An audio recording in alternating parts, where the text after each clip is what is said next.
So this week we're going to head back to our own house and get some projects done.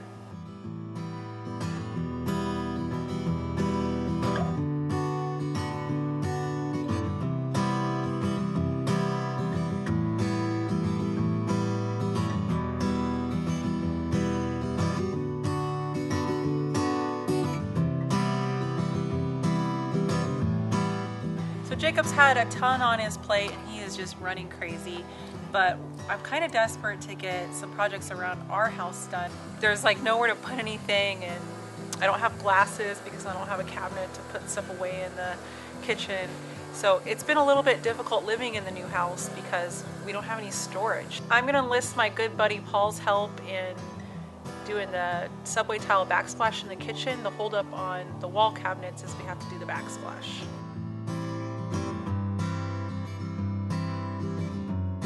So Paul and I are going to do the backsplash today, and he's going to show me a little tile work. We're going to use this stuff, which is a pre-mixed mastic. You save a big step not having to mix stuff up.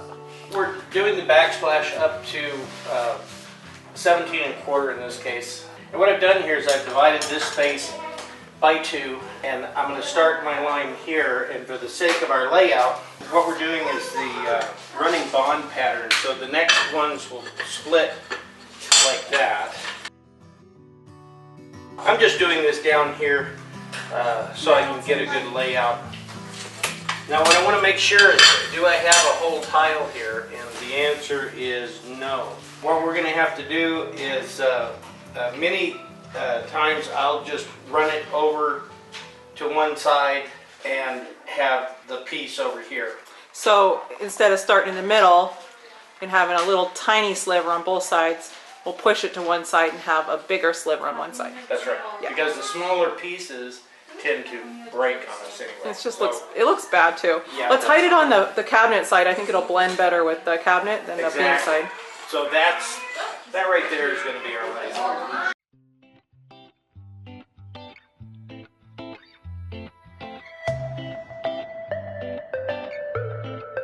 We're making caramel apples. Hey! Have you ever made caramel apples? Yeah. When? Tomorrow?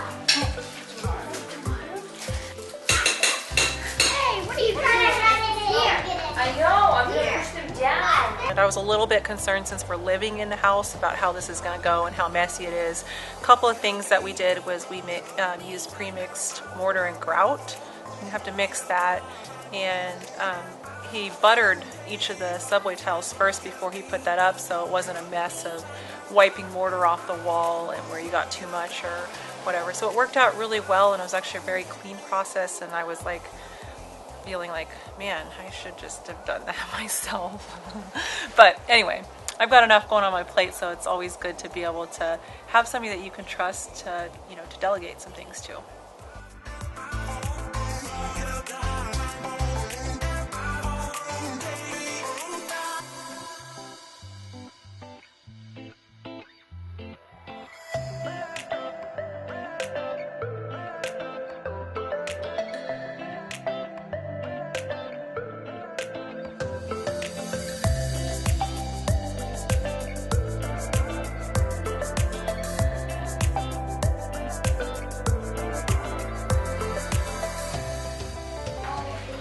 We got all the tile put in yesterday, and now we're just going to go ahead and grout.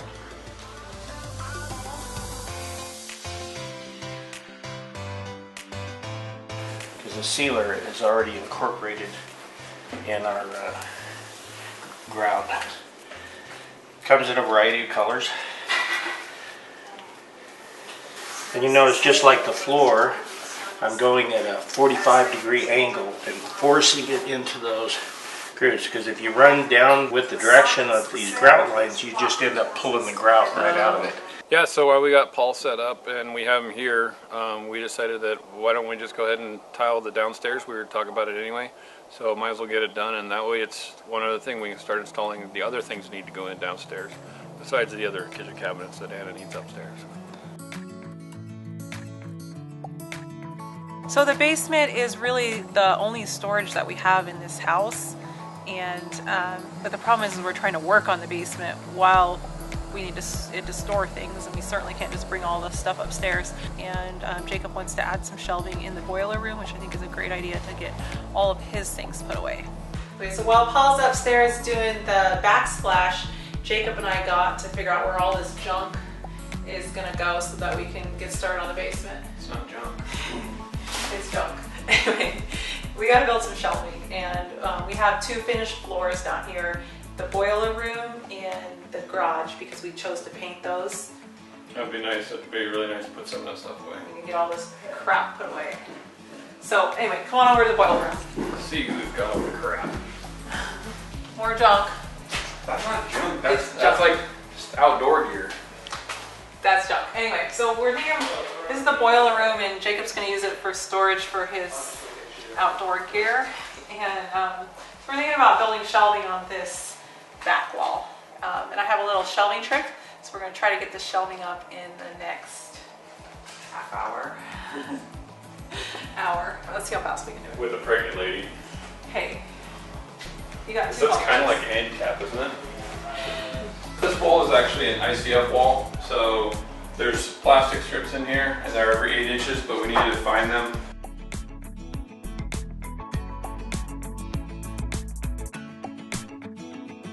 So it's a little trickier because it's not a stud wall. If you had a stud wall at home, just take a stud finder and mark out your studs. Now we know where our fastening strips are, so now we've got to transfer those marks vertically.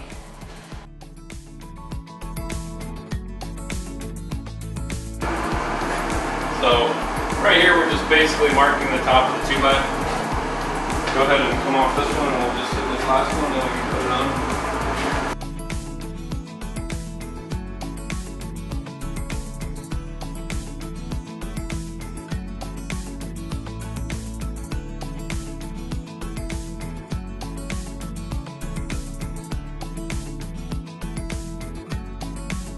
So right now we're just marking all the tops of the shelves. The 2x4s that are going to get mounted on the wall. And the other thing we've done is we've put our vertical strips, which is our fasteners. Basically, if you're building the shelving unit, you just want to mark all your studs. Those are the vertical marks, and once you find it once, just use a level to mark it everywhere on the wall. And then you want to mark everywhere you want a shelf. So we're going to put a shelf at, I think it's like 24 inches. And then we're going to put one at 48, and we're going to put one at 72. So we mark those, and then we're going to transfer those lines down with the level. Alright, so what we got here is just, we want 12-foot long shelving, so we bought 12-foot long 2x4s. We're just hitting those marks that we made earlier. And you actually don't even need to make those marks. What you could do is just put one screw in and then put your level on top, and then level up your 2x4 and screw to the wall. But you want to make sure you're hitting your studs, and in our case, the fastening strips. Did it grab? Did it grab? Oh, we got middle shelf. Let's get one more shelf. You want to mark this real quick? Yeah, that's exactly what I want. Are you good? We've worked together too long.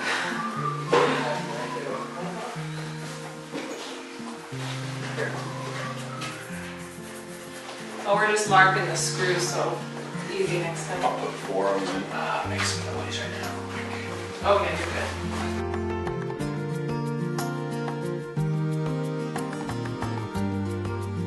Can you hold that, or are you Yeah, you no, I okay? can hold it. Yeah, it's not good. The amazing pregnant wife. Oh, come on. It's actually kind of sad how limited I have become. You gotta go up, down a little bit.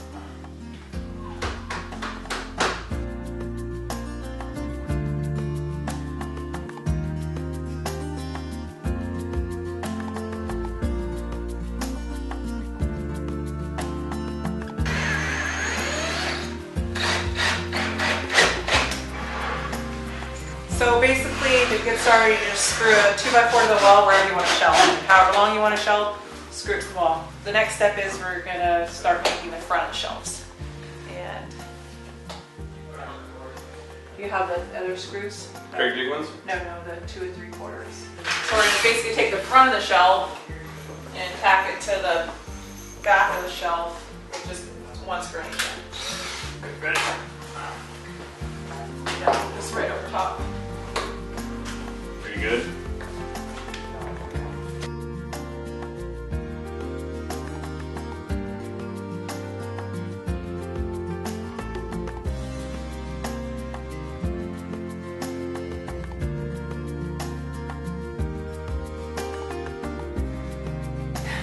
This will all make sense in a second, just bear with me. So now what we're gonna do is we're gonna figure out how long our legs are. I would say 72 and 8.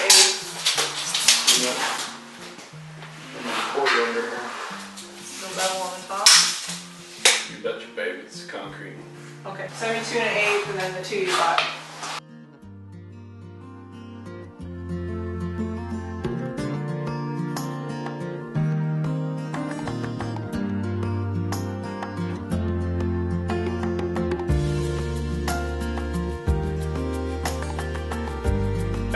Mark it 1, 2, 3. 1 goes your way.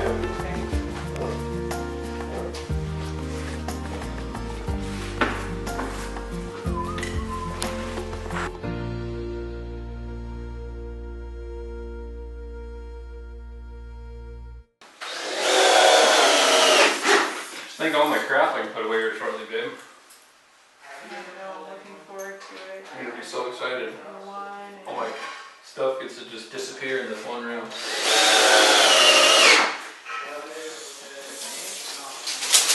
Now the trick is to not put a board over the screws that you put in this one. Same. For anybody that wants to do this later, you know, save most stuff.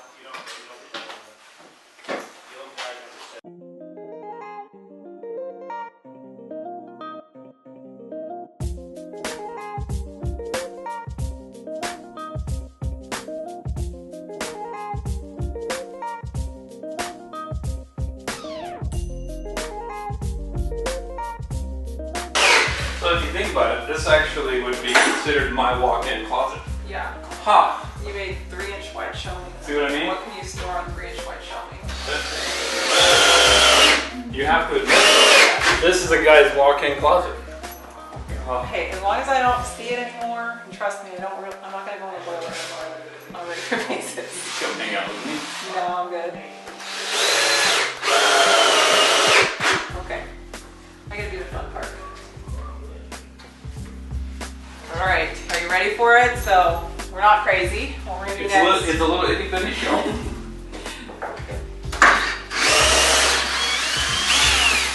We're gonna pull those screws. All right. Last one. Pull that away.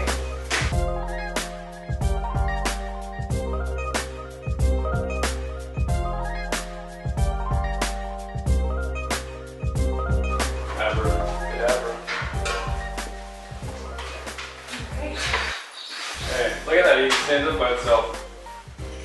Don't even need a kickstand. Alright, so now we're gonna, what we actually could do at this point is just throw plywood on top of it and the shelving's done.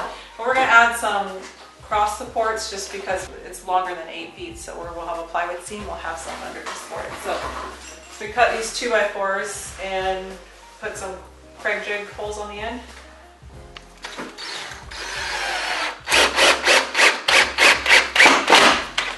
Hey, you could even turn it into a bed. You know? You could have like You could make bunk beds this way. a pretty sweet bunk bed in here. It would only make sense if you had like 14 kids, which we're not having 14 kids. Not that I'm against it, I'm just too old. It's physically impossible at this point.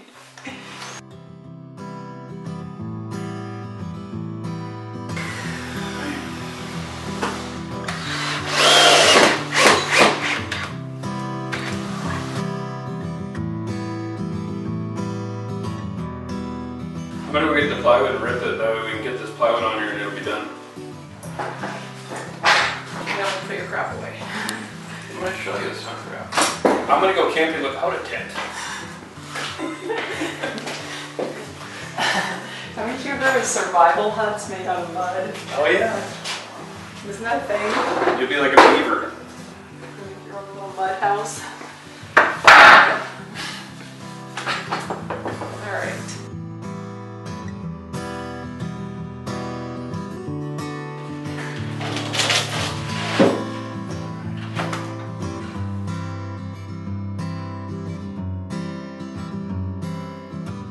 is our favorite way of building shelving. It's really strong and sturdy and fast and truly is very easy to build. And I love that it's something that you could really do by yourself. I mean, it isn't really a two-person job, even though it's very big. It's 12 feet long, so because you build it in place and you deal with one board at a time, so you're not building a giant structure and then having to find somebody to help you attach it in place. So it is really slick. It's our go-to shelving system, and you know, we can't recommend it enough if you're doing shelving in your home.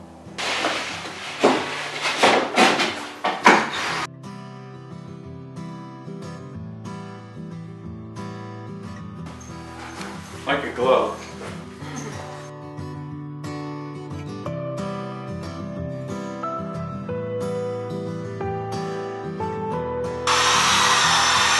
Is that tall? What do you guys What do you call it last time? Shelving for our crafts. It's storage for, we're gonna make this a craft room so we can put all our sewing machines, our scrapbooking. Wait, you just called it something else 10 minutes ago. I thought I called it a craft shelf, not crap. It's craft. That's alright, Grace. I told your mom, she called on myself crap. So I told her next year I'm gonna go camping and we're not even gonna own a sleeping bag for her mom. So now we're gonna go out in the middle of nowhere and be like, oh yeah, it was just crap anyway. Is that crap to you? No. Whose side are you on? See? Alright, stop screwing around.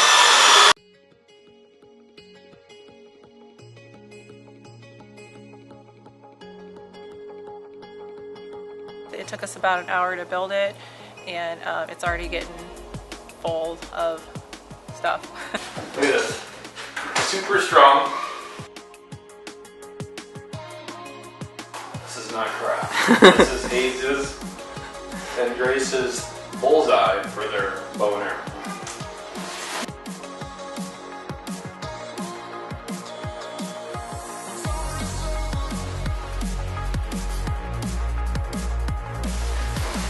What's that birch thing? Kind of nice. My homemade wood's called.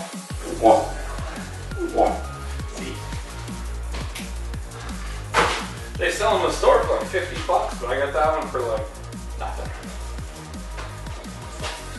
Hey, at least we're not tripping over that stuff. Yeah, his stuff has been in piles in every corner, and then every time we work on a room, we got to go move that pile, and eventually a lot of it got thrown in a wheelbarrow, and then we just wheel the wheelbarrow from room to room to get it out of the way while we're trying to work. So we got all the stuff that has just been sitting in the corners of the basement up, so we can get the floor tiled and get this basement finished.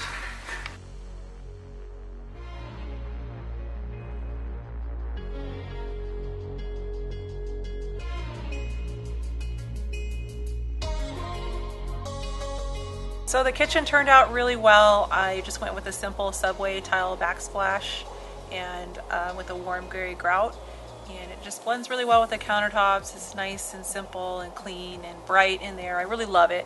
Next up, we're gonna do wall cabinets and open shelving and really just finish this kitchen out. So a good week this week. We got a lot done, and it's really nice to be back at our house working and just knocking more projects off the list. So hopefully, hopefully we can get some more stuff done if I don't lose you next week. All right, so hey, we'll see you next Monday.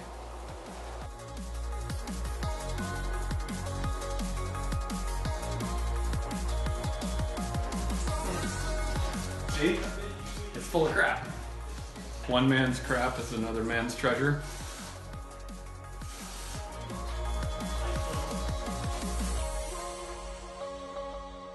Yeah, I have garbage bag camp, so he's got a point. Tent camping is worth it.